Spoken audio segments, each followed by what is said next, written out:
گھریلو معاملات میں بھی جلد بازی ہوتی ہے، رشتوں میں بھی جلد بازی ہوتی ہے۔ نبی کریم صلی اللہ علیہ وسلم نے ہمیں استخارہ سکھایا ہے۔ استخارہ اسی لیے سکھایا گیا کہ جب کوئی اہم معاملہ درپیش ہو تو اس میں جلدی نہ کرو، تسلی کے ساتھ اللہ سے دعائیں کرو، اللہ تعالیٰ سے خیر طلب کرو، جو سمجھدار لوگ ہیں ان کے ساتھ مشورہ کرو، مشورہ کرنے کے بعد جو طے ہو جائے پھر اس پہ عمل کرو۔ لیکن ہمارے ہاں ہر کاموں میں جلدی ہوتی ہے اور پھر جلد بازی کا خمیازہ بعد میں ہمیں بھگتنا پڑتا ہے۔ تو یہ گزارشات اس لیے میں نے عرض کی تاکہ ہم یہ چیز سمجھ جائیں کہ یہ جو ہماری فطرت میں جلد بازی ہے یہ کوئی اچھی چیز نہیں ہے، یہ شیطان کی طرف سے ہے۔ وہ حدیث دوبارہ ذہن میں رکھ لیجئے کہ ٹھہراؤ سکون یہ اللہ کی طرف سے ہے اور جلد بازی شیطان کی طرف سے ہے۔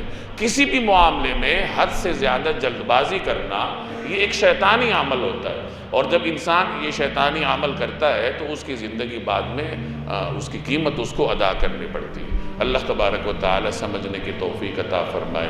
وما علینا الا البلاغ۔